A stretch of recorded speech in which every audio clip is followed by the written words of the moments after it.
الحمد لله نحمده ونستعينه ونستغفره ونؤمن به ونتوكل عليه من يهد الله فلا مضل له ومن يضلل فلا هادي له وأشهد أن لا إله إلا الله وحده لا شريك له وأشهد أن محمدا عبده ورسوله أما بعد فإن خير الحديث كتاب الله وخير الهدي هدي محمد صلى الله عليه وسلم وشر الأمور محدثاتها وكل محدثة بدعة وكل بدعة ضلالة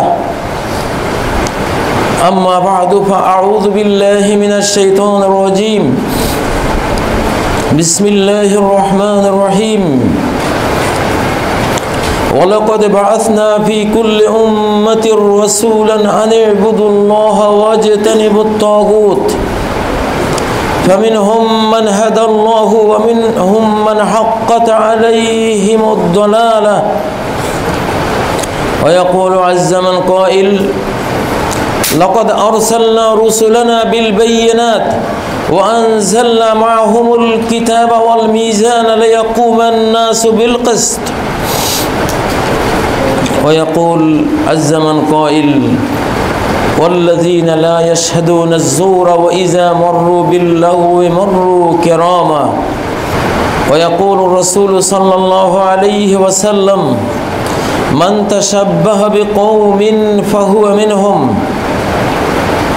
ويقول إن لكل قوم عيدا وهذا عيدنا رواه الإمام البخاري সকল প্রশংসা নিবেদন করছি আল্লাহ রাব্বুল ইজ্জতুল জালালের জন্য, যিনি এই মহাবিশ্বের সৃষ্টিকর্তা, লালন পালন কর্তা, জীবন মরণ যার হাতে, সাম্রাজ্য যার হাতে, সকল কিছুর সার্বভৌম ক্ষমতা যার হাতে ন্যস্ত। সালাত ও সালাম প্রেরণ করছি মুহাম্মদুর রাসূলুল্লাহ সাল্লাল্লাহু আলাইহি ওয়াসাল্লামের প্রতি, যিনি আল্লাহর বান্দাদেরকে আল্লাহর ইবাদতের দিকে নিয়ে যাওয়ার জন্য এই পৃথিবীতে সর্বশেষ রাসূল রূপে আগমন করেছিলেন। সম্মানিত মুসল্লিয়ানে কেরাম, আজকে আমার খুতবার বিষয় হলো আল ইবাদাতু ওয়াল মুআমালাহ, ইবাদত এবং মুআমালাহ অর্থাৎ লেনদেন। ইসলাম আমাদেরকে খুবই গুরুত্ব সহকারে দুটি বিষয় শিক্ষা দেয়। কোরআন এবং সুন্নাহ এই দুটি বিষয় সবিস্তারে আল্লাহ এবং তার রাসূল বর্ণনা করেছেন। আমাদের জীবনের ভিত্তি এই দুটি বিষয়। একটি হলো ইবাদত, যেটা আল্লাহ রাব্বুল ইজ্জতুল জালালের হক, আল্লাহর অধিকার, স্রষ্টার অধিকার, স্রষ্টার সাথে আচরণ যেগুলো আমরা করি ঈমানের মাধ্যমে, সালাতের মাধ্যমে, সিয়াম, হজ, যাকাত, জিকির আজকার, তাসবিহ, সরাসরি আমরা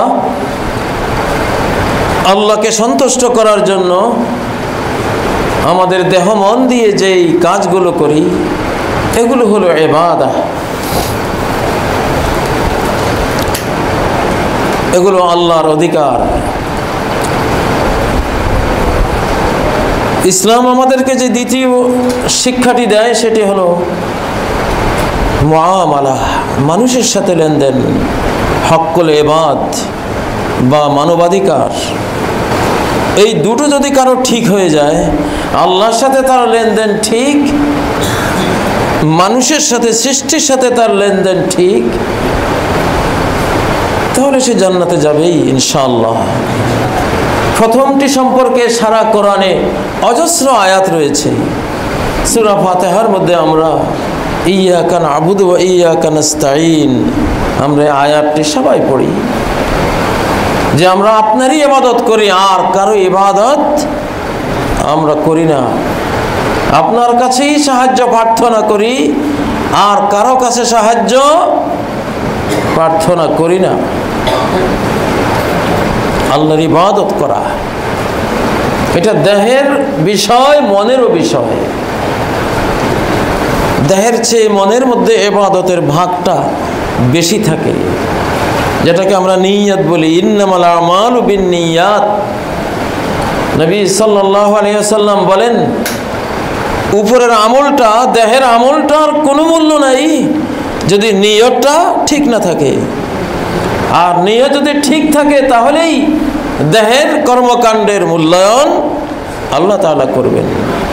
আমলটা আল্লাহর জন্য হলো কিনা।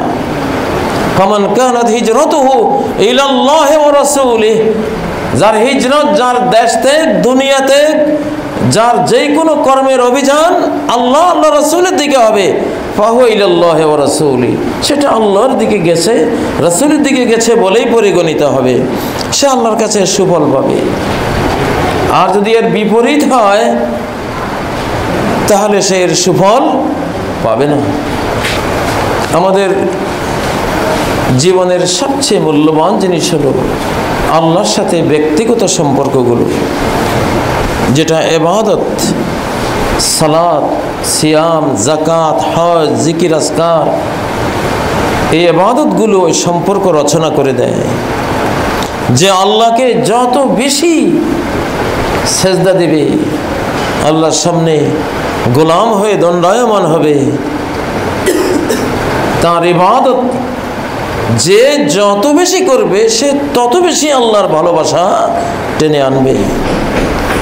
ওয়ালা ইয়াজালু আবদি ইয়াতাকাররাবু ইলাইয়া বিন-নওয়াফিল হাত্তা উহিব্বা, বান্দা ফরজের বাইরেও নফল ইবাদত দিয়ে আমার নৈকট্য অর্জন করতে থাকে। করতে করতে এই ফরজ ইবাদত আর নফল ইবাদতের ধারায় সে যখন নিজেকে পুরোপুরি নিমজ্জিত করে দেয়, হাত্তা উহিব্বা, আমি তাকে ভালোবেসে ফেলি। তখন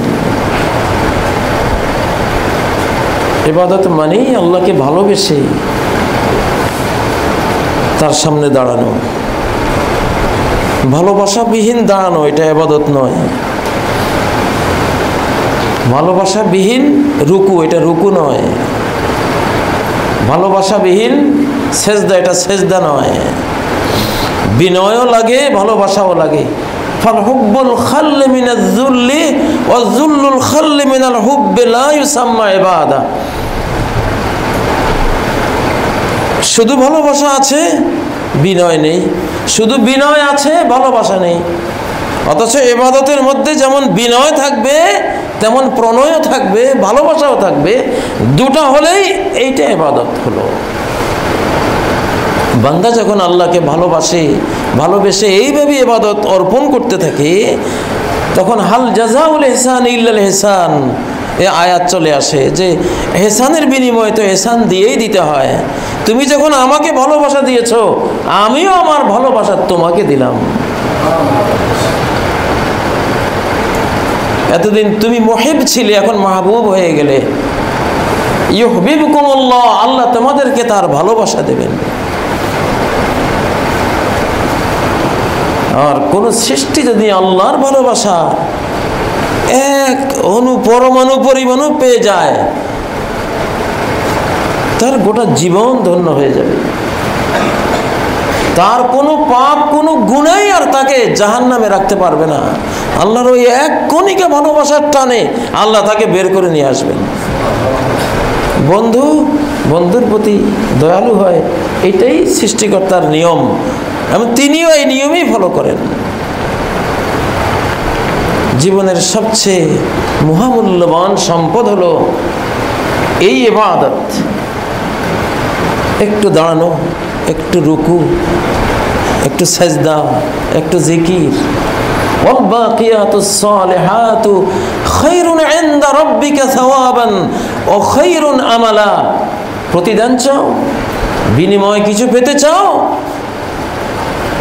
তাহলে দুনিয়ার শত লক্ষ কোটি বিনিয়োগে যা পাবে না সেই প্রতিদান, সেই পুরস্কার, সেই অর্জন উপার্জন পেয়ে যাবে কোথায়? আল বাকিয়াতুস সালিহাত। এমন কতগুলো সৎকর্ম আছে যেগুলো চিরস্থায়ী থেকে যায়, যেগুলোর কোনো ক্ষয় নেই, লয় নেই। এগুলোই হলো ইবাদত। অক্ষয় কীর্তি, একটা সেজদা চির অক্ষয়, অনন্ত অনন্ত কাল তুমি এর সুফল ভোগ করবে। একটা রুকু চির অক্ষয় সম্পদ, তোমার অক্ষত সম্পদ, কখনো ক্ষুণ্ণ হবে না। এই জন্য এগুলোকে কোরআনে নাম দেওয়া হয়েছে আল বাকিয়াত, চিরস্থায়ী সম্পদ। as-salihat, সৎ, পবিত্র, পুণ্যময় এবং চিরস্থায়ী। এগুলো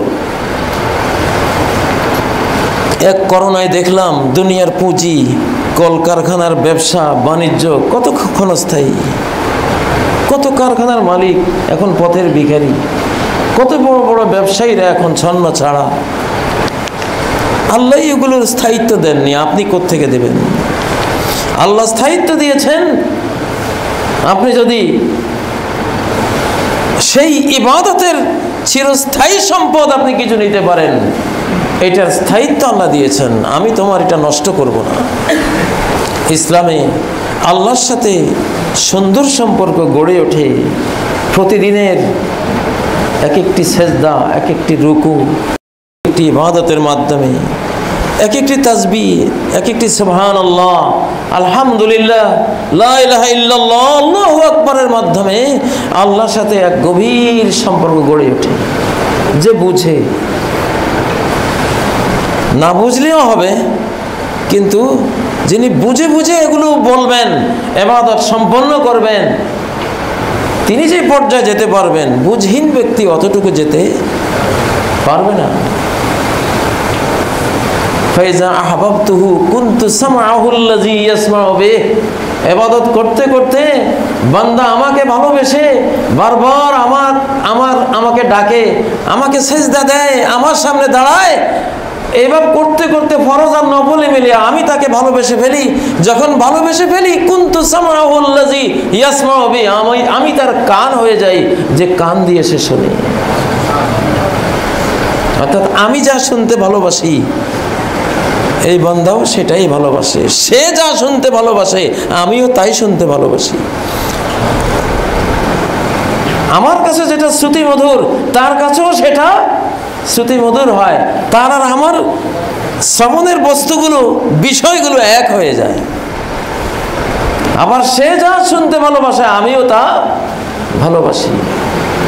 কারণ যে আমার ফরজ নফলের পথে এইভাবে এগোয় আমার দিকে, সে তো গান বাজনাকে ভালোবাসবে না।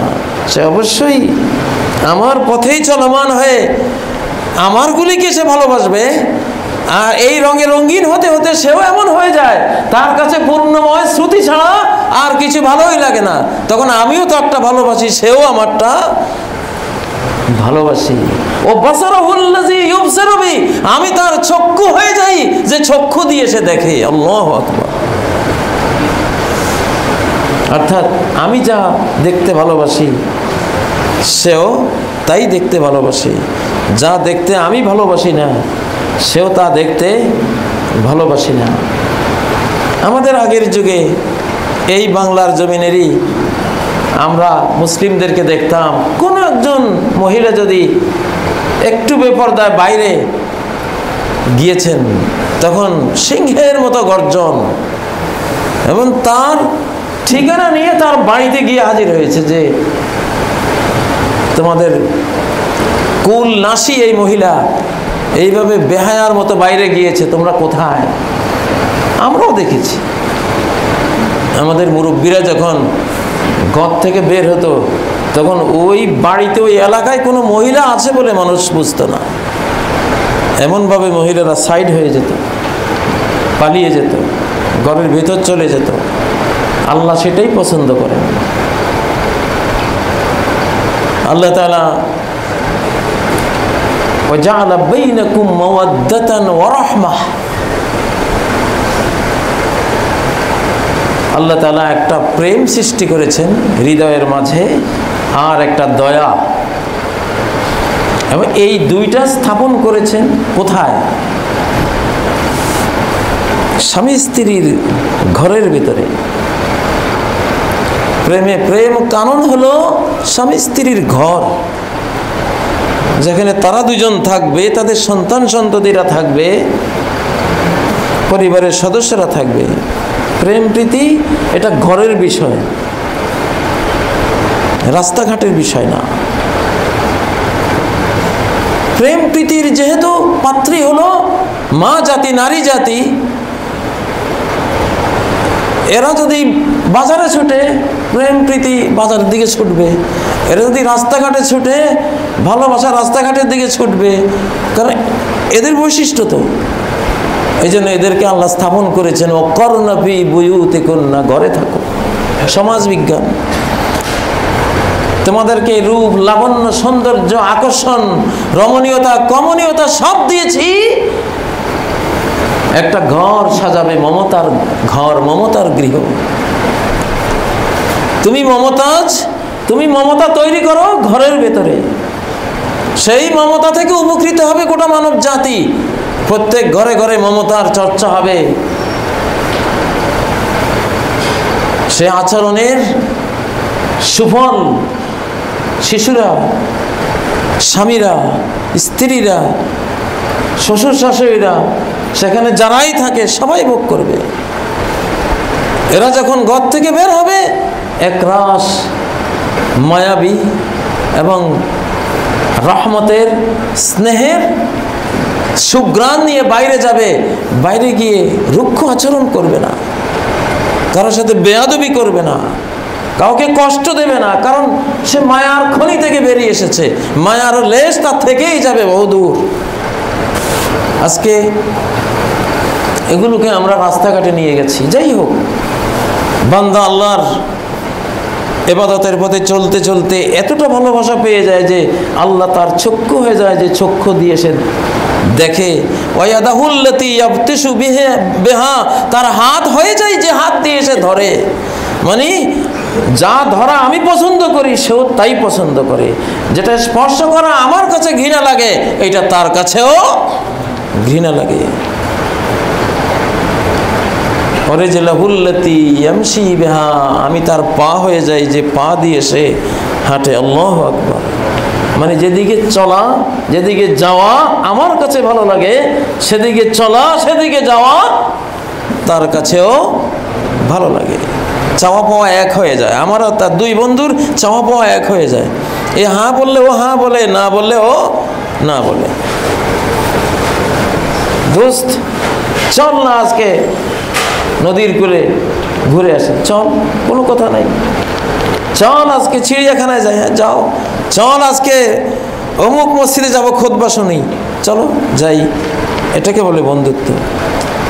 এই বন্ধুত্ব আল্লাহর রচনা, আল্লাহর শিল্প, আল্লাহর সৃষ্টি। এটা যে বন্ধুরা এক হয়ে যায়, তো বন্ধুত্বের শিল্পী স্রষ্টা যিনি, তিনি মানুষ বন্ধুগুলিকে এক করে দিলেন তাদের চাওয়া পাওয়ায়। নিজে কি তার বিপরীত থাকবেন? মোটেও না। তুমি যখন আমার বন্ধু হবে তখন তুমি যা চাইবা আমিও তা চাইব।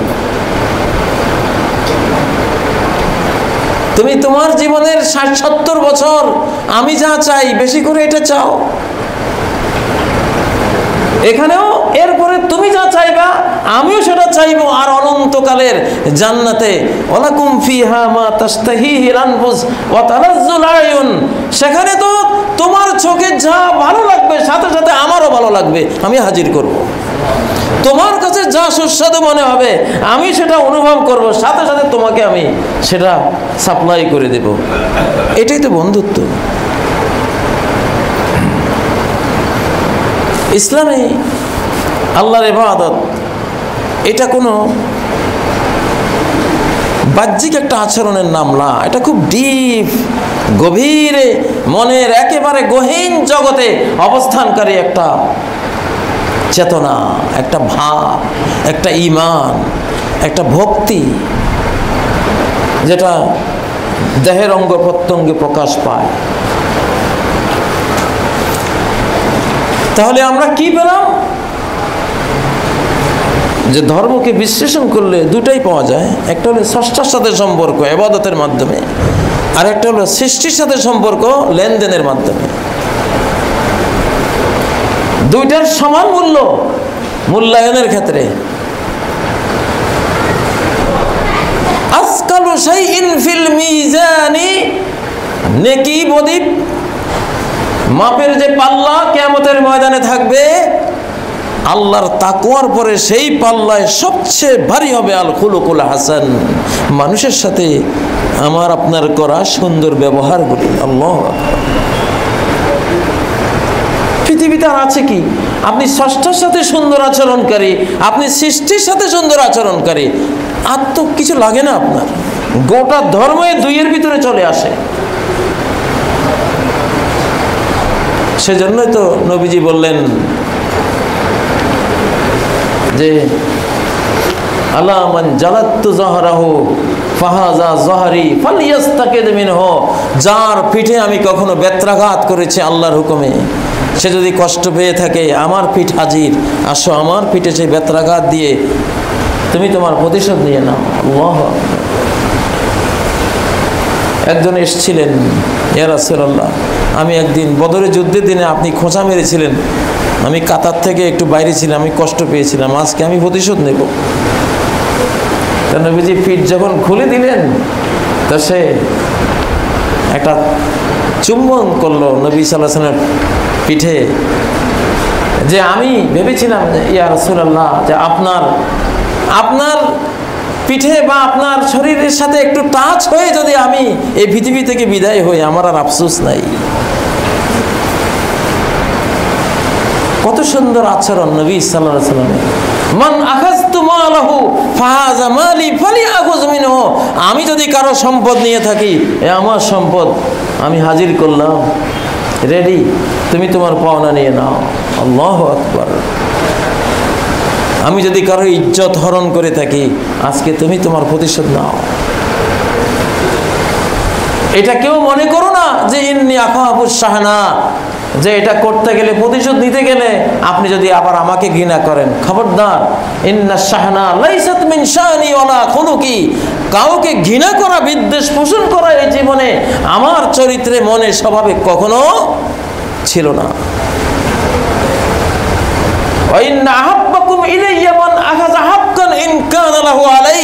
মনে রেখো, তোমাদের সবচেয়ে প্রিয় মানুষ আমার কাছে সেই হবে যার কোনো পাওনা থাকলে সে আজকে আমার থেকে নিয়ে নেবা। তুমি আমার কাছে সবচেয়ে প্রিয় হবা। হাত্তা আলকাল্লাহা আলাইসা ইনদি মাজলিমাতুন লিআহাদ, যাতে করে আমি আল্লাহর কাছে চলে যেতে পারি এমন অবস্থায় যে কারো কোনো পাওনা দেনা আমার কাছে নাই। ইমাম বুখারী রাহিমাহুল্লাহ ক্লাসে বসা, ওস্তাদ অন্ধ মুহাদ্দিস, উনি যে ডাল খেয়েছিলেন এইখানে পড়েছিল, একটুখানি লেগেছিল, অন্ধ ওস্তাদ দেখেন নাই। ইমাম বুখারী ছোট্ট শিশু, 10-11 বছর থেকে তো বুখারী শরীফ লেখা শুরু করেছেন। শিশু পণ্ডিত, মহাপণ্ডিত, কিন্তু শৈশবের কারণে একটু হেসে ফেলেছিলেন ওস্তাদের এখানে ডাল দেখে, হাসছিলেন। শিশুরা তো একটু কিউরিসিটি বেশি থাকে, ওস্তাদের এখানে ডাল, হাসি পেয়েছে। পরে উনি ভাবলেন যে ওস্তাদ এটা চোখে দেখলে তো লজ্জিত হতেন, শরম পেতেন, তাহলে ওস্তাদকে এক ধরনের হাসি দিয়ে, ইনসাল্টমূলক হাসি হাসলাম, এটা ওস্তাদের হক নষ্ট করেছি, কিয়ামতের ময়দানে উঠবে।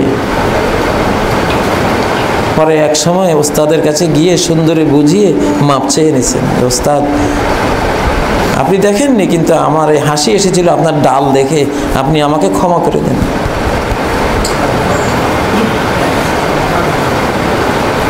এই সংস্কৃতি আমাদের বাংলার জমিনে আমরা অহরহ দেখেছি। আমাদের শৈশবে মুরব্বীরা যারাই রাস্তায় আমাদেরকে দেখতো, বলতো মাফ করে দিও, কত সময় কত কথা বলেছি, কত কষ্ট দিয়েছি, মাফ সাফ করে দিও।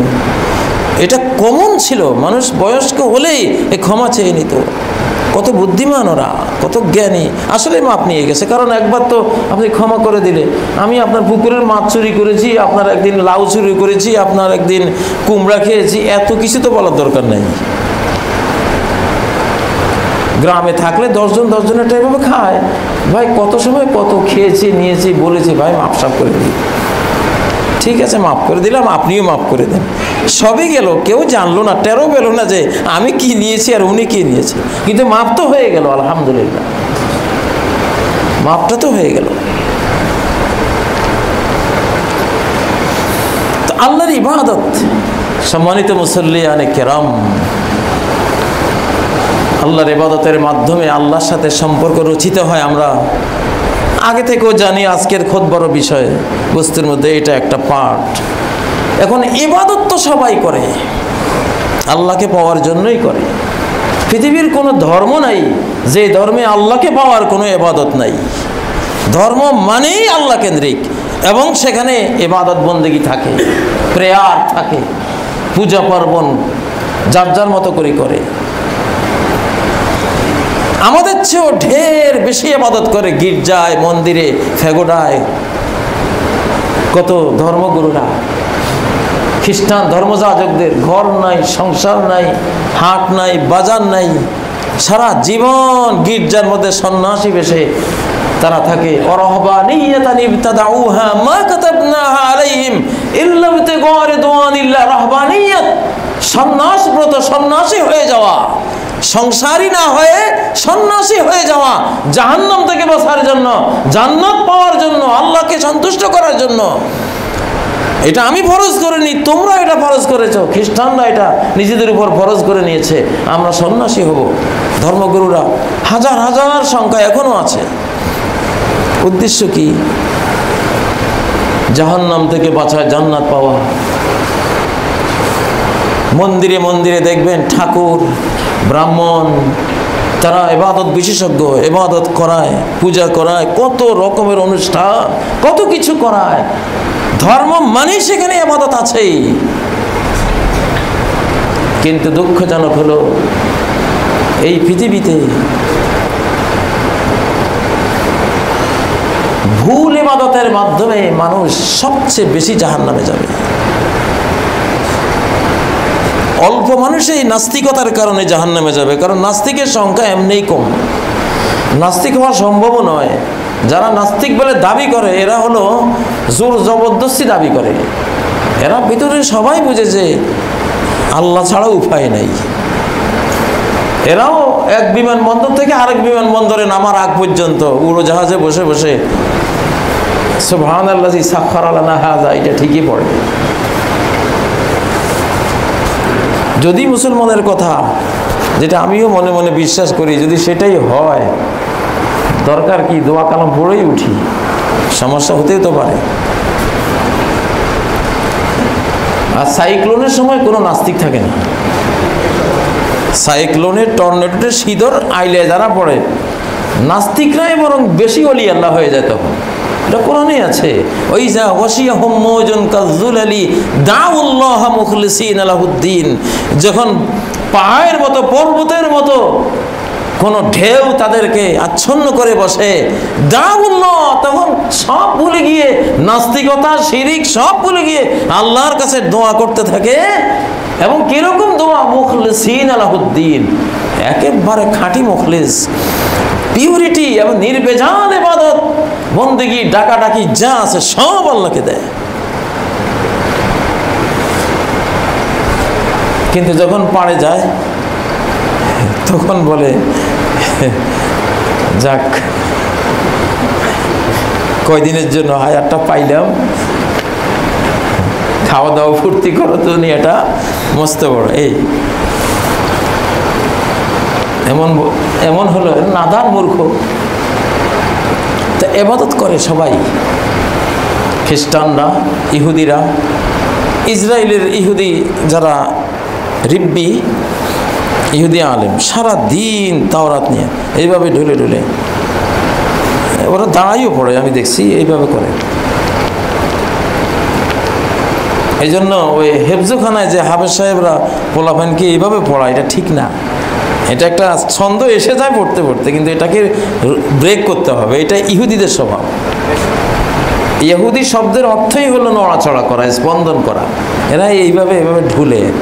তাই জন্য এটা আমাদের কোনো জিকিরে হোক, জিকির করতে একবার এইদিকে একবার ওইদিকে, একবার সামনে পিছনে লাফালাফি নড়াচড়া, এগুলি হলো ইহুদিদের থেকে আসা। এগুলির জন্ম খারাপ, ইহুদিদের সমাজে জন্ম এগুলির, এসব আচরণগুলির। এগুলো আমরা নেব না। আমাদের ইসলাম শান্ত, সৌম্য, ভদ্র, একটা ব্যক্তিত্ব সম্পন্ন, একটা গাম্ভীর্য, ভারিত্ব আছে ইবাদতের মধ্যে। কুমু লিল্লাহি কানিতিন, দাঁড়িয়ে যাও আল্লাহর জন্য একেবারে নীরব, নিথর, নিস্তব্ধ হয়ে। কোনো রকমের মানে হালকাপনা, বখাটেপনা, এই জাতীয় কোনো আচরণ করবে না।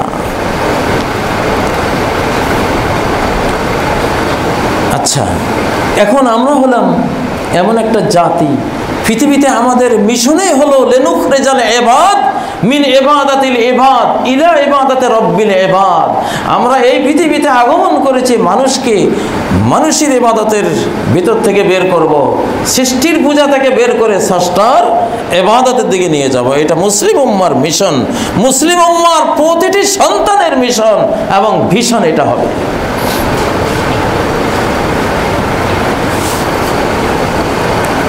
এই জন্য সূরা আল ফুরকানের ৭২ নম্বর আয়াতে আল্লাহ ক্লিয়ার করেছেন, ওয়াল্লাযীনা লা ইয়াশহাদুনা যুর।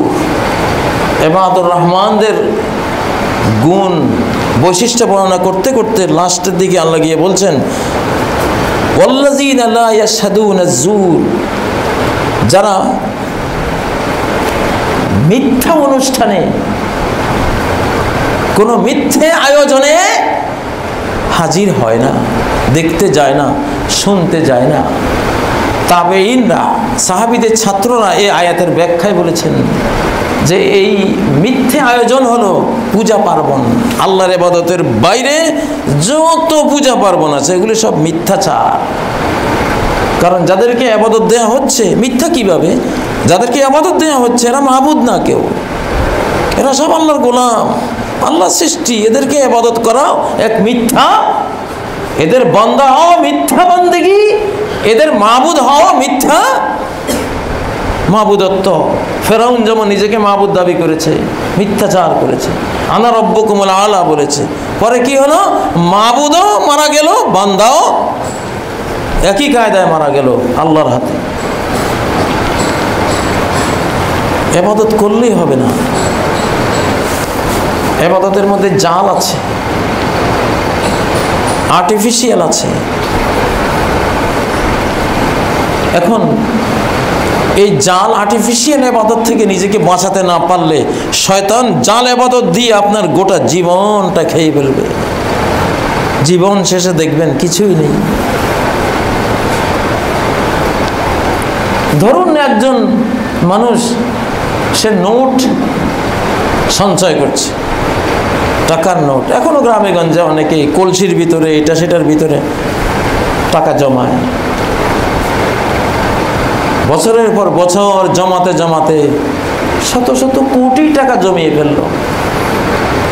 এখন যখন সে ভোগ করবে, এটাকে ব্যবহার করবে, ব্যবহার করতে গিয়ে যদি দেখে সবগুলো জাল নোট, টাকা মনে করে যা জড়ো করলাম সবই, কোনোটাই টাকা নয়, সবই জাল, প্রতারণা, ঠক, ফ্রড। তখন কি হবে? এখন বয়সও নাই যে উপার্জন করবে। ঠিক এই অবস্থায় কিয়ামতের ময়দানে আরো ভয়াবহতম অবস্থা হবে। সারা জীবন জাল ইবাদত করে করে করে মরণ পর্যন্ত জাল, দুর্বল, বানোয়াট ইবাদতের মধ্যেই, নকল কারেন্সির মধ্যে থেকে গেল। এগুলি নিয়েই আখিরাতে গেল, গিয়ে দেখে কোনোটাই কাজে লাগলো না। কি উপায় হবে? খ্রিস্টানরা তাই দেখবে, জনম ভরে পোপ ফাদারের পূজা করলো, যীশু খ্রিস্টের পূজা করলো, কিয়ামতের ময়দানে গিয়ে দেখবে কিছুই হলো না। আল্লাহ বলবেন, মান কানা ইয়াবুদুত তাগুত, যে আল্লাহর বাইরে কাউকে ইবাদত দিয়েছো তুমি তার পিছে যাও। মূর্তি পূজা করেছে, মূর্তির পিছে যাও। পীর ফকির পোপ ফাদার ব্রাহ্মণ ঠাকুর পূজা করেছে, ওদের কাছে যাও, আমার কাছে কি? আর সেদিন ধর্মগুরুদের অবস্থা হবে আল্লাহুম্মা সাল্লিম সাল্লিম, আল্লাহ বাঁচাও বাঁচাও। কেউ সেদিন পরিচয় দেবে না, কেউ পরিচয় দেবে না। কোনো পীর সাহেব ফাদার পোপ ব্রাহ্মণ কেউই পরিচয় দেবে না। ইয়াউমা ইয়াফিরুল মারউ মিন আখিহি, পীর ফকির ফাদার পোপ তো দূরে থাক, সেদিন বাবা ভাই ভাই থেকে পালাবে। ও উম্মিহি ও আবি, সন্তান মা থেকে পালাবে, বাবা থেকে পালাবে, নিজের স্ত্রী থেকে পালাবে। কেউ সেদিন কোনো পরিচয় দেবে না। অসময়ে হায় হায় কেউ কারো নয়, এমন অবস্থা হবে। এই জন্য ইবাদত করলে হবে না। ইবাদতটা আল্লাহর হুকুম মতো হচ্ছে কিনা, আল্লাহ সন্তুষ্টি মতো হচ্ছে কিনা, সেটাই ইবাদত। এই কথাগুলি এই জন্য বলছি, আমরা মুসলিমরা আমাদের এটা দৃঢ়ভাবে বিশ্বাস করতে হবে যে কোরআন সুন্নায় লেটেস্ট নবী, লেটেস্ট আসমানি কিতাবে উল্লেখিত ইবাদত বন্দেগীর বাইরে যত জাতি যত ইবাদত করে, এসব ইবাদত করতে করতে করতে জীবন ক্ষয়ে ফেলে, জীবন শেষে সব জাহান্নামে চলে যাবে, কেউই তারা মুক্তি পাবে না, এটা কনফার্ম।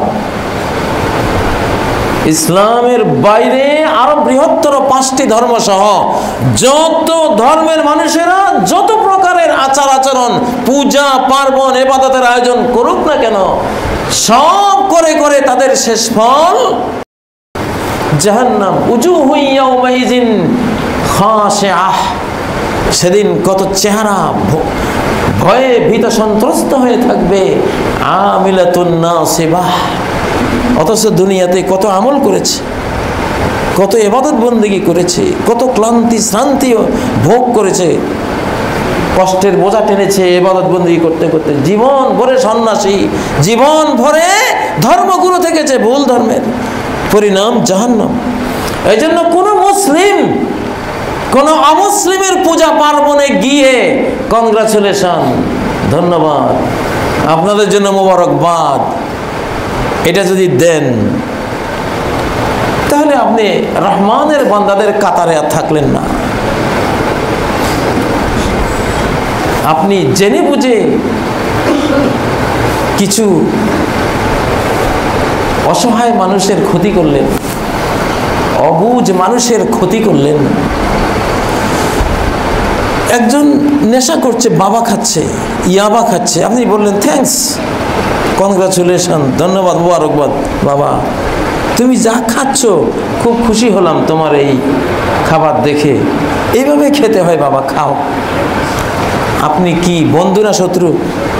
আপনি জানেন সে বাবা খেয়ে আজকে না সে বুঝে না 2 বছর পরে কি হবে, যখন তার কঙ্কাল সার দেহটা নিয়ে রেল স্টেশনে পড়ে থাকবে, রাস্তার কিনারে পড়ে থাকবে। কোটিপতি বাবার, ভদ্র নম্র পরিবারের সন্তান, এই বাবায় তার জীবনটাকে জাহান্নাম বানিয়ে দেবে। আপনি জানেন, আপনার ধন্যবাদ পেয়ে আরো বেশি করে খেলো সে, তাহলে আপনি তো শত্রু তার, আপনার এটা করা উচিত হয়নি। কেউ কি শুকুরের গোস্ত খায়? কোনো মুসলিম শুকুরের গোস্ত খাচ্ছে দেখে থ্যাংক ইউ দিতে পারে?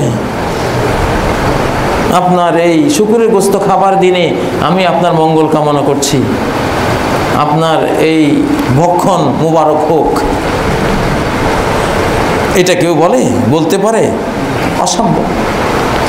তাহলে আপনি এখন যেটা করছেন, আমি নিশ্চিত জানি আপনি জাহান্নামে যাবেন, আপনার জন্য এটা ভালো হোক, আমি আপনার সুখ শান্তি কামনা করি। আপনি জানেন নির্ঘাত সে জাহান্নামের পথে যাচ্ছে। কুল হাল নুনাব্বিউকুম বিল আকসারিনা আমালা, বলো হে নবী, কারা দুনিয়াতে আমল করে করে জীবন পাত করেও সর্বশান্ত হয়ে যাবে, সর্বহারা হয়ে যাবে, কিছুই থাকবে না।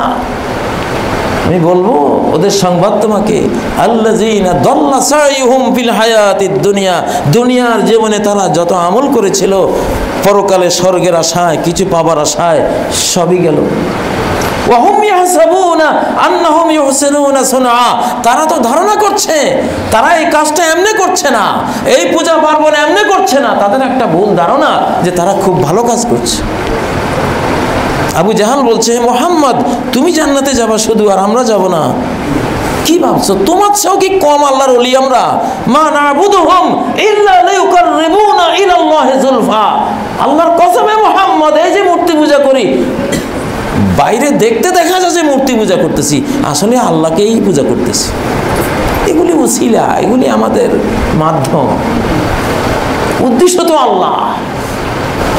আল্লাহ কয় আমার কোনো মাধ্যম নাই, আমি তো তোর মাধ্যমের চেয়েও তোরে বেশি বুঝি, তোরে বেশি দেখি, তোর কথা বেশি শুনি।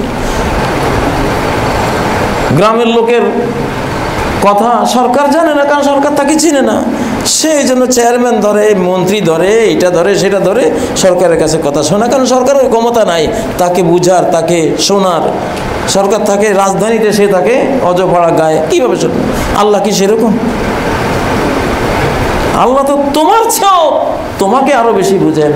শহরের মানুষকে যেমন বুঝেন, গ্রামের মানুষকেও তেমন বুঝেন। এখানে কোনো উসিলা নাই, উসিলার ধর্ম তো শেষ, রিজেক্ট, বাতিল, শিরক। এই উম্মত তো এসেছে খায়রা উম্মাতিন উখরিজাত লিন্নাস, সর্বশ্রেষ্ঠ উম্মত। তোমার কাজ হলো মানুষকে জান্নাতের পথে নিয়ে আসা, কল্যাণের পথে নিয়ে আসা। সাহাবায়ে কেরাম বলতেন, কত উত্তম জাতি, মানুষকে জান্নাতে নেয়ার জন্য তলোয়ার কাঁধে, বল্লম হাতে, তীর ধনুক পিঠে নিয়ে ছুটি। উদ্দেশ্য কি? জান্নাতে নেব তোমার। তুমি কেন জান্নাতে যাবা না? তুমি শিরিক করে করে জাহান্নামে যাইবা। তুমি আমার আদম ভাই, মানুষ ভাই, আমার কি কষ্ট আছে না? আমার তো কষ্ট আছে, তোমার জন্য দুঃখ আছে, আমি দরদি, রাহমাতাল লিল আলামিনের উম্মত। লাআল্লাকা বাখিউন নাফসাকা আল্লা ইয়াকুনু মুমিনিন। ওরা কেন ঈমান আনে না ও নবী? ওই দুঃখে তুমি যেন আত্মহত্যা করে ফেলো। কতটা মানব দরদ! ইসলামের যুদ্ধ মানুষ বুঝে না। ইসলাম যুদ্ধ করেছে কখন? আক্রান্ত হয়ে। এবং করেছে কেন? ঠিক আছে, আসো, লাগলে লাগো, এবার দেখো, যুদ্ধ করে তোমারে জান্নাতে নেব। বন্দি করে, অ্যারেস্ট করে মসজিদে বেঁধে রাখছে, জেলখানা বানায় নাই, মসজিদে বেঁধে রাখা হয়েছে, যাতে সে মুসলমানদের আচরণ দেখে, তাদের ইবাদতের একনিষ্ঠতা দেখে, তাদের সুন্দর অমায়িক ব্যবহারগুলি দেখে। 2-3 দিনের মধ্যে কাঠটা কাফের, পাক্কা ইমানদার। ইসলাম যুদ্ধ করে মানুষ মারার জন্য নয়, ইসলাম চেঙ্গিস খান নয়, ইসলাম হালাকু খান নয়, ইসলাম হিটলার নয়, ইসলাম হল রহমাতুল লিল আলামিনের দ্বীন। এই যুদ্ধ আর ওই যুদ্ধ এক না। চেঙ্গিস খান যেখানে জয় করেছে 12 লক্ষ মুসলমান, 12 লক্ষকে খুন করেছে, হাঁস মুরগিকেও খুন করেছে। ইয়াকতুলু কুল্লা শাইইন ইয়াতাহাররাক, নড়াচড়া করতেছে ওটার উপরে তলোয়ার মেরে দিয়েছে। এই ছিল তাদের দিন। সালাহউদ্দিন আইয়ুবী যখন বাইতুল মুকাদ্দাস ফিলিস্তিন খ্রিস্টানদের হাত থেকে দখল করলেন, বললেন কোনো শিশু হত্যা করা যাবে না, কোনো বৃদ্ধকে হত্যা করা যাবে না, কোনো নারীকে হত্যা করা যাবে না, যার কোনো হাতিয়ার নাই তাকে হত্যা করা যাবে না, অন্যায়ভাবে কাউকে মারা যাবে না। খ্রিস্টানে আশ্চর্য হলো যে ওরা তো বিজয়ী হয়ে তোমাদের কচুকাটা করেছে, লক্ষ লক্ষ মানুষকে মাটির সাথে মিশিয়ে দিয়েছে, আর তুমি সে আচরণ করো। সালাহউদ্দিন আইয়ুবী বললেন, এটা আমার ইসলামের শিক্ষা। আমরা তো দয়ার প্রতীক হয়ে পৃথিবীতে এসেছি, নিষ্ঠুরতা নয়, এজন্য মারব না। তো এই যে ইসলাম, এই ইসলাম হলো মানুষকে জান্নাতে নেয়ার জন্য। এই জন্য কেউ শিরিক করলে, পূজা করলে, মূর্তি পূজা করলে আমি তাকে মোবারকবাদ জানাবো না। কেন জানাবো না? তাহলে সে উৎসাহিত হয়ে আরো বেশি তার নিজের আত্মধ্বংসের কাজে আরো বেশি লিপ্ত হবে, আরো বেশি জাহান্নামের পথে চলে যাবে। আমি তার এই ক্ষতিটা করব না। ইব্রাহিম আলাইহিস সালামকে যখন নমরুদ দাওয়াত দিল যে গাদান ঈদুনা ফাহদুর মানা, কালকে আমাদের পূজা পার্বণের উৎসব, তুমি আসো আমাদের পূজায়। ইব্রাহিম আলাইহিস সালাম দেখলেন এখন তো না গেলে তলোয়ার চালাবে। উনি ধোঁকা দিলেন, ফানাজারা নজরাতান ফিন নুজুম, নক্ষত্রের দিকে তাকালেন।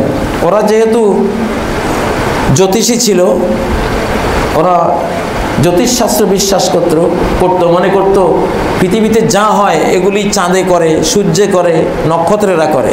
কলেরা হলেও নক্ষত্র একটাই কলেরা ছড়িয়ে দিয়েছে, প্লেগ মহামারী হয়েছে, এটাও নক্ষত্রের কাজ, ওরা এভাবে বিশ্বাস করতো। তো তিনি ওদেরকে ওদের ভাষায় বুঝাবার জন্য একবার নক্ষত্রের দিকে তাকিয়ে বললেন, ইন্নী সাকিম, আমার তো প্লেগ মহামারী, আমি অসুস্থ। এই যুগে যেমন করোনা শুনলে দৌড়ায় মানুষ, সর্বনাশ ভাই মাপ চাই, করোনা যার হয়েছে তার ধারে কাছে কেউ যেতে চায় না। তো ওই যুগে প্লেগ মহামারী হয়েছে শুনলে মানুষ এভাবে পালাতো। দেখুন ওরা দাওয়াত দিয়েছে ওখানে যাওয়ার জন্য পূজা পার্বণে। ইব্রাহিম আলাইহিস সালাম পাশ কাটালেন, একটা কৌশল করলেন, কৌশল করে গেলেন না, অন্যদিকে চলে গেলেন। শিক্ষা কোরআনেই এই ঘটনা বর্ণিত হয়েছে। কেন বর্ণিত হয়েছে? যাতে আমরাও কারো পূজা পার্বণে গিয়ে আমাদের দরকার নাই, ইন্না লিকুল্লি কওমিন ঈদান ওয়া হাযা ঈদুনা, প্রত্যেক জাতির তাদের ধর্ম উৎসব পূজা পার্বণ আলাদা, আমাদেরও কি আলাদা। তাদের ধর্মগুরুরা তাদের ধর্মীয় অনুষ্ঠানাদি করবে, আমাদের ধর্মগুরুরা আমাদের ধর্মীয় অনুষ্ঠান করবে, আমরা তাদের ধর্মীয় অনুষ্ঠানে যাব না, যেতে পারি না। গেলে তাকে ধ্বংসের কাজে আরো উৎসাহিত করলাম আমি, এটা আমি করতে পারি না। মুসলিমরা এই ভুলগুলি করবেন না। আপনি কারো জাহান্নামে যাওয়ার জন্য তাকে আরো বেশি এই ধ্বংসের কাজে উৎসাহিত করে ফেলবেন না, এটা ধর্মে নাই। নবী আম্বিয়া কেরাম যান নাই, ইব্রাহিম আলাইহিস সালাম যান নাই, নবী সাল্লাল্লাহু আলাইহি সাল্লাম নিজে যান নাই। ওনার শিশুকালে একবার এইভাবে ওনাকে নিতে চেয়েছিল, আল্লাহ ওনার উপরে এমন ঘুম লেলিয়ে দিয়েছিলেন, এক ঘুমে পূজার সময়টা পার হয়ে 2-3 দিন উনি ঘুমের মধ্যেই, শিশুকালের ঘটনা, নিতেই পারলো না, আল্লাহ ঘুম চালিয়ে দিয়েছে। এইভাবেই আমরা মুসলিমরা আমাদের বুঝতে হবে যে ইবাদত করলেই সেটা আমাকে জান্নাতে নিয়ে যাবে না, যতক্ষণ না সে ইবাদত আল্লাহর কোরআন এবং নবীর সুন্নাহ মতো প্রকৃত ইবাদত না হয়। আর্টিফিশিয়াল জাল ইবাদত, যেটা আসলে শিরক, যেটা আসলে মূর্তি পূজা, যেটা আসলে গায়রুল্লাহ পূজা, আসলে সৃষ্টি পূজা, স্রষ্টার অধিকার সৃষ্টিকে দেওয়ার অপরাধ, এই অপরাধ কর্মে আমি কাউকে সাবাস মারহাবা ধন্যবাদ দিতে পারি না, তাকে উৎসাহ দিতে পারি না। এটা আমরা দিলে আল্লাহর কাছে আমরা দায়ী থাকবো এটার জন্য, এটা আমাদের মিশন নয়। আল্লাহ তাআলা প্রকৃত ইবাদতের দিকে মানব জাতিকে আহ্বান করার আমাদের তৌফিক দান করুন। আকুলু কওলি হাযা ওয়াস্তাগফিরুল্লাহ লি ওয়া লাকুম ফাস্তাগফিরুহু ওয়া তুবু ইলাইহি ইন্নাহু হুয়াল গফুরুর রহিম।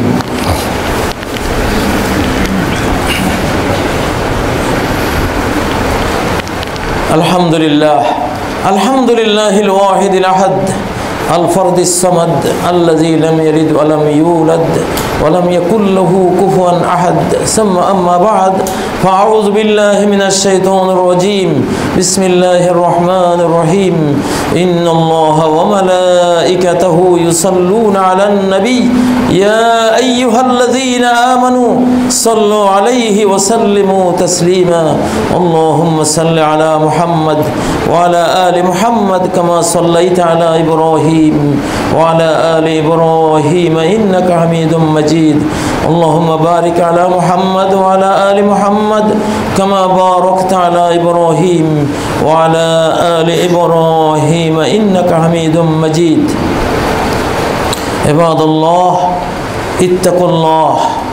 আল্লাহর বান্দাগণ, আল্লাহর তাকওয়া অর্জন, আল্লাহকে ভয় করতে শিখুন, আল্লাহর কাছে আশা প্রত্যাশা করতে শিখুন। তাকওয়া শব্দের অর্থ হলো আল্লাহকে ভয় করে তার নিষিদ্ধ সকল কাজ থেকে নিজেকে সরিয়ে নেওয়া, আর আল্লাহর কাছে আশাবাদী হয়ে তার আদেশ করা সকল কাজে ঝাঁপিয়ে পড়া।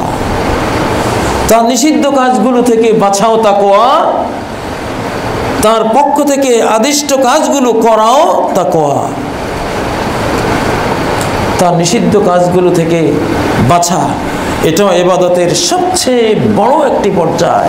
ইত্তাকিল মাহারিম তাকুন আবাদান নাস, আল্লাহর হারামগুলো থেকে যদি সরে যেতে পারো তুমি সবচেয়ে বড় ইবাদতকারী বান্দা হয়ে যাবে। এটা সবচেয়ে বড় ইবাদত বলা হয়েছে। আল্লাহ তাআলার নিষিদ্ধ শিরিক থেকে শুরু করে পাপাচার অনাচার এই সব কিছু থেকে বিরত হওয়া। দুঃখজনক যে আজকে আরব দেশের কিছু কিছু দেশ জিনা, ব্যভিচার, গান বাজনা, মদ, জুয়া সব বৈধ করে দিচ্ছে। তোমরা বৈধ করার কে? বৈধ আর অবৈধ করার ক্ষমতা একমাত্র আল্লাহ। আম লাহুম শুরাকা শারাউ লাহুম মিনাদ দীন মা লাম ইয়াযাম বিহিল্লাহ, এমন অ্যাসোসিয়েট কোনো মাবুদ কি আছে তাদের যারা এমন নীতি নৈতিকতা, এমন ধর্মকর্মের বৈধতা দিতে পারে যেটার বৈধতা আল্লাহ তাআলা দেননি? এমন কি কারো ক্ষমতা আছে? নাই। ইসলামে জিনা ব্যভিচার সকল ধর্মে হারাম, ইসলামেও হারাম। এসব অশ্লীলতা, বেহায়াপনা পৃথিবীর কোনো ধর্মে স্বীকৃত নয়। এজন্য যেহেতু ইসলাম আরব থেকে এসেছে, আমরা অনারব হিসেবে আরবরা কোনো জিনিস করতে দেখলে আমাদের ভিতরে অনেকের চেতনায় আসে। এই জন্য বলছি কিয়ামতের আগে আরবরা ধ্বংস হয়ে যাবে। ওয়াইলুল লিল আরাবি মিন শাররিন কাদ ইকতারাব সাতাকুনু ফিতনাতুন তাস্তানজিফুল আরব। নবী সাল্লাল্লাহু আলাইহি ওয়াসাল্লাম বলেছেন, বুখারী মুসলিমের হাদিস, এমন ফিতনা, এমন পাপাচারের সাইক্লোন আরবদের উপরে বয়ে যাবে। গোটা অমুসলিম বিশ্ব তারা সংঘবদ্ধ হয়ে আরবদেরকে ভেতরে বাইরে তারা ধর্মহীন, ঈমানহীন করে দেওয়ার সর্বশক্তি নিয়োগ করবে। কারণ তারা জানে এই আরবরাই ইসলামের ধারক বাহক, আরব মানে ইসলাম। এই জন্য এদেরকে ধ্বংস করতে হবে। এই জন্য বিভিন্ন ইসলামিক আরবিক রাষ্ট্রে এমন অবস্থা হয়েছে যে আরবরা আমাদের কাছে ধর্ম নিয়ে এসেছিল, আজকে মনে হয় আমাদেরকে এখন তাদের কাছে ধর্ম নিয়ে যেতে হবে। 3 লক্ষাধিক আরব শেখদের ছেলেরা মেয়েরা এমনভাবে আমেরিকা ইউরোপে শিক্ষা নিয়ে এসেছে, আরবি ভাষাটাই তারা জানে না। এদের হাতেই সমগ্র আরব দেশগুলি এখন। তাদের ব্যাপারে অনেকের ব্যাপারে সন্দেহ হচ্ছে, ভিতরে সে খ্রিস্টান, সে প্রকাশ করছে না, নাহলে সে $300 কোটি বেশি দিয়ে খ্রিস্টান মূর্তি, মহিলার মূর্তি কেন কিনবে? কেন কিনবে? এবং নবীজি তাই বলেছেন, সাতাকুনু ফিতনাতুন তাস্তানজিফুল আরব, আরবদেরকে সাফ করে ফেলবে। ম্যাকডোনাল্ড, আলবাইক, বিভিন্ন কোম্পানি ফার্মের মুরগি খাইয়ে এবং পানির বদলে কৃত্রিম কোমল পানিও খাইয়ে তাদের কিডনি, তাদের দৈহিক যেই সক্ষমতা ছিল সব বরবাদ করে দিয়েছে, আর বাকি ধ্বংস এখন করছে। আমাদের সাবধান থাকা উচিত। বর্তমান বিশ্বের মুসলিমদের সাথে করা আচরণ পাল্টে গেছে। আমেরিকান নির্বাচনের পরের দিন থেকেই পাল্টে গেছে। সেটা কি? মুসলিমদেরকে খুব হাসি মাখা কথা বলবে, তাদের কোরআন হাতে নিয়ে দেখাবে যে হ্যাঁ আমরাও শ্রদ্ধা করি, পারলে 2-4টা আয়াতও মুখস্থ করে বলবে, নবীজির হাদিসও বলবে। কারণ মুসলিমদের এখন শক্তি হাতে এসে গেছে, এখন সরাসরি হিট করা যাবে না। এখন হাসি মুখে তাদের আচরণ করে পিছন থেকে ছুরি মারতে হবে, পিছন থেকে ছুরিটা মারতে হবে। সার কথা বললাম আপনাদেরকে, বিশ্ব রাজনীতি এখন এই পথে গেছে। অতএব কোনো মুসলিম যতই হাসি দিয়ে আপনাকে দাওয়াত দেয়, গলে যাবেন না। তাকে মহামানব ভাববেন না। শত্রু হয়ে যা করা না যায়, বন্ধু হয়ে তার চেয়ে বেশি করা যায়, সেই কৌশলে তারা গেছে। যেই নির্বাচন নিয়ে সারা পৃথিবী এখনো হয়রান, পেরেশান, অস্থির, কি হচ্ছে? এগুলি নবীজি বলে গেছেন। এখনকার একটা অদৃশ্য শত্রু সাথে আমাদের আর খ্রিস্টান, মাসিহি, খ্রিস্টান ধর্ম যারা ফলো করে তাদের যুদ্ধ হবে। সহিহ মুসলিমের একটি হাদিস যে তোমরা খ্রিস্টানদের সাথে একটা নিরাপদ সন্ধি করবে। ফাতাকজুনা আনতুম ওয়া হুম আদুওয়ান মিন ওয়ারাইহিম আদুওয়ান মিন ওয়ারাইকুম, তোমরা আর তারা পিছনে থাকা, তাদের পিছনে থাকা, অন্য রাওয়ায়াতে এসে বর্ণনা এসেছে তোমাদের পিছনে থাকা, ঘাপটি মেরে থাকা, লুকিয়ে থাকা এক মহাশত্রুর বিরুদ্ধে তোমরা যুদ্ধ করবা। ফাতুনসারুনা ওয়া তাসলামুনা ওয়া তাগনামুন, এই যুদ্ধে তোমরা বিজয়ী হবা, তোমরা নিরাপদে থাকবা, তোমরা যুদ্ধের লুণ্ঠিত ধন তোমরা পেয়ে যাবা। এই যুদ্ধটা এখন হবে। এই হাদিসটি 1400 বছরে নবীজি থেকে শোনা থেকে আজ পর্যন্ত এই হাদিসটি কারো পক্ষে বোঝা সম্ভব হয় নাই যে শত্রু কারা। দুই বর্ণনা বলছে আদুওয়ান মিন ওয়ারাইকুম, এক বর্ণনা বলা হচ্ছে এক শত্রু যেটা খ্রিস্টানদের পিছনে ঘাপটি মেরে আছে, চোখে দেখা যায় না কিন্তু প্রকৃত শত্রু। আরেক বর্ণনা এসেছে আদুওয়ান মিন ওয়ারাইকুম, মুসলিমরা তোমাদের পিছনে ঘাপটি মারা শত্রু, দেখা যায় না, এর ওরা পিছনে। গোটা বিশ্ব এই পিছনের অদৃশ্য এই দুশমনদের হাতে এখন। এরাই আমেরিকায় একজনকে পরাস্ত করিয়ে দিয়েছে, আরো একজনকে তুলে এনেছে। এটা বিরাট কাহিনী, ভেতরের, একদম ভেতরের কথা। একজনের উদ্দেশ্য, একজনের বক্তব্য না আমি ধার্মিক, আমি ইমানদার, আমি ঈসা আলাইহিস সালামকে বিশ্বাস করি, আমি গর্ভপাত সাপোর্ট করি না। কতগুলো বিষয় আছে, ওরা ধর্মকর্ম করে। আরেক দল হলো ঘাপটি মারা যে শত্রু, তার টার্গেট হলো মাহুদ্দিন কুল্লিহি আনিল আলাম, গোটা পৃথিবী থেকে ধর্ম নামক এই জিনিসটাকে মুছে ফেলা। চাই সেটা ইসলাম ধর্ম হোক, চাই সেটা খ্রিস্টান ধর্ম হোক, চাই সেটা হিন্দু ধর্ম হোক, ধর্ম মাত্র থাকবে না। টালমাটাল চলছে ধর্মে আর অধর্মে। আমেরিকায় একজন ধর্মকে নিয়ে, হোক না ভুল ধর্ম, ধর্মকে নিয়ে এগোতে চাচ্ছেন, তাকে মেরে দিচ্ছে। ধর্মকে মুছে দিতে চায় যারা, ওই গ্রুপটা, তারা কৌশল নিয়েছে ধর্মগ্রন্থ হাতে নিয়ে হাসি মুখে কথা বলে পিছন থেকে ছুরি মেরে দেবে।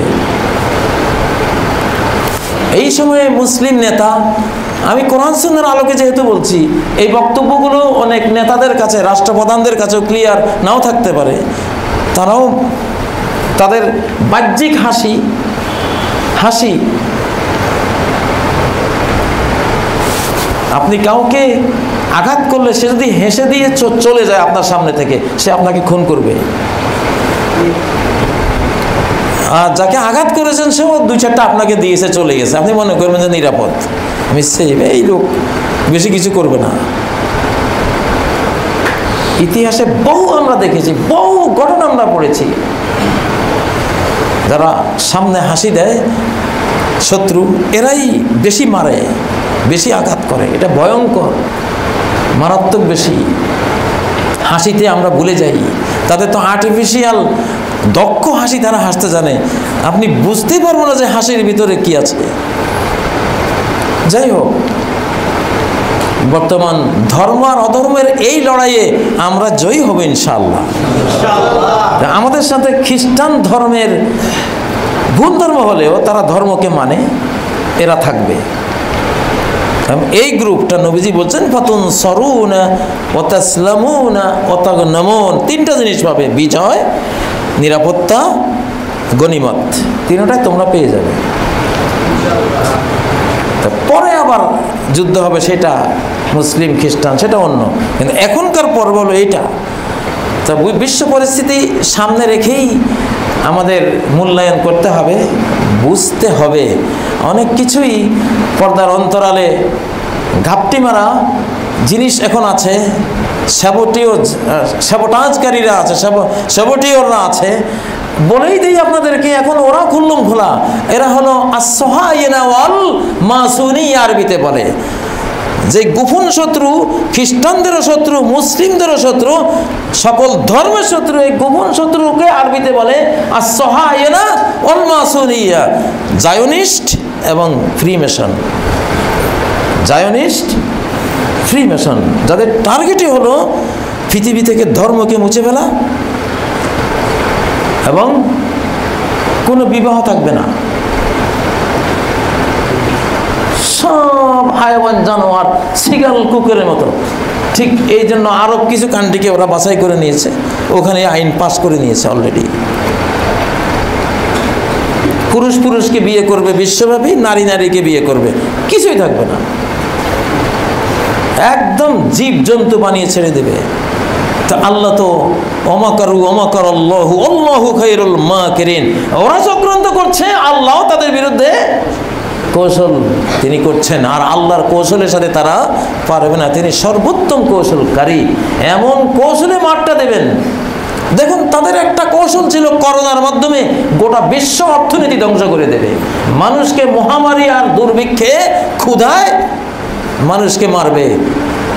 গতকাল সম্ভবত জাতিসংঘের যে বিশ্ব স্বাস্থ্য সংস্থা তারা বলে দিয়েছে কোনো সোশ্যাল ডিস্টেন্স দরকার নাই, এগুলি মিথ্যা। কারণ হাতে পায়ে কেবল কিলিবিলি করে, মিথ্যাচার এগুলি। মোসাফা করলেই হুট জীবনে চলে আসবে, এগুলি ফ্রড, এগুলি ফেক, এগুলি মিথ্যাচার। আমেরিকার বিগত সরকারের বেচারা ফ্রিমেশনদের এই ষড়যন্ত্র বুঝতে পেরে তিনি মাস্ক ছেড়ে দিয়েছিলেন, এই জন্য তার উপরে খেপা। আমরা তাদের কারো পক্ষে বিপক্ষে আমাদের বলার দরকার নেই, তবে আমাদের বোঝার জন্য আমরা উদাহরণটা টানতে হয়। বাংলাদেশ সম্পর্কে বহু আগে করোনার শুরুতেই সহি কতগুলো হাদিস আর একটা স্বপ্নের মাধ্যমে আপনাদেরকে বলেছিলাম, তেমন কিছুই হবে না ইনশাআল্লাহ। করোনায় এই পর্যন্ত কত 2-3 হাজার মানুষ মারা গেছে, যেটা এক মাসে 5-7 হাজার মানুষ সড়ক দুর্ঘটনায় মারা যায় বাংলাদেশ। গোটা মুসলিম জাহানের ব্যাপারে বার্তা ছিল ইনশাআল্লাহ বেশি ক্ষতি হবে না, আল্লাহ রহমত করবেন। ঠিকই আল্লাহ করেছেন। কিন্তু ইউরোপ দেখেন, যাদের মেডিকেল সায়েন্স এত উন্নত যে পেটে একটু ডাক দিলে তারা চেক আপ আরম্ভ করে দেয়, তারাই মরেছে বেশি, তারাই মরছে বেশি। এগুলো ষড়যন্ত্র, কিছু বাস্তবতা আছে এগুলোতে, কিন্তু 70% 80% আছে এগুলো অপপ্রচার। একটা ইঁদুরকে সিংহ বানিয়ে দিয়েছে। করোনা ছিল একটা ইঁদুরের সমান, এটাকে ঘাপটি মারা গোপন শত্রুগুলো এটাকে বানিয়ে দিয়েছে সিংহ। এটার ভয়ে আমরা সব অস্থির। এবং এই যুগটা সম্বন্ধে নবীজি বলেছেন ইউসাদ্দাকু ফিহাল কাযিব, এমন এক যুগ আসবে, বিশ্ব পরিবেশ পরিস্থিতি, ইলেকট্রনিক মিডিয়া সব কিছু মিলে পরিবেশটা এমন বিরাজমান হবে যে মিথ্যুককে সবাই সত্য বলতে বাধ্য হবে। ওয়ুকাযযিবু ফিহা সাদিক, আর 2-4 যাদের এত কোটি কোটি ঢোল তবলা নাই যে বাজিয়ে বলবে, সত্য বলছে কিন্তু তাতে তবলা নাই, ঢোল নাই, ডঙ্কা নাই, কি দিয়ে, এত মিডিয়াও নাই, কি দিয়ে বলবে, তারটা কেউ বিশ্বাস করে না। আমি যখন এই করোনা নিয়ে কথা বলছিলাম, আহারে আমার যে দুর্ভাগ, সে দুর্ভোগ, হায় রে বিদ্রোহ, গায়রে তু হাসতে হিতে আপনি বিয়াব হাসনে লাগে, যে নাস্তিকরা আমাদের সমালোচনা করতো, ওদেরটা অতিক্রম করে আলিম ওলামারাও আমাকে কত ট্রল করেছিল। তো কিন্তু আমি ধৈর্য ধরে আমি অপেক্ষা ছিলাম, সত্য একদিন প্রচার হবেই, মানুষ বুঝবে ইনশাআল্লাহ। আর আমরা তো মানুষকে কি বললো, কে কি খুশি হয়ে আমার প্রশংসা দিল না তিরস্কার করলো, আমি তো জীবনে এগুলো শুনিও না, দেখিও না। সত্যি আমি কথা বলে গায়ে, আমি বাড়িতে গিয়ে ঘুমাই, তুমি কি বলো, তোমার কথা তুমি বলো, আমারটা আমি বলে আমার দায়িত্ব শেষ। এমন তুমি গালি দিলেও তুমি দেওয়া, সেটা তুমি শুনবে, তুমি বলবা, আমি শুনবো না, আমি পড়বো না। আমি যদি এত গালি এত কিছু পড়তাম বা দেখতাম, আমি মারাই যাইতাম হয়তো। কিন্তু আমি দিব্যি সুন্দরভাবে আমি বেঁচে আছি কেন? আমি দেখিও না, শুনিও না। আমি জানি, আমি যথেষ্ট স্টাডি করে, এই যে বললাম একটা হাদিস 1400 বছর পর্যন্ত আমরা বের করতে পারি নাই এই শত্রু কারা। নবীজি কেমন বলছেন যে তোমরা এমন শত্রুর বিরুদ্ধে লড়বা যারা গাপটি মারা পিছনে, মুসলিমদেরও পিছনে, খ্রিস্টানদেরও পিছনে গাপটি মারা। এরা কারা? এরা আমি গত সপ্তাহ পর্যন্ত খুঁজছি, সেই ছাত্র জীবন থেকে, শিক্ষকতা 30-32 বছর থেকে এই শত্রু কারা। সব মুহাদ্দিসদের, বিশ্ববিখ্যাত ব্যাখ্যাকারদের ওপিনিয়ন নিয়েছিল, সবাই বলেছে এটা আমরা জানি না।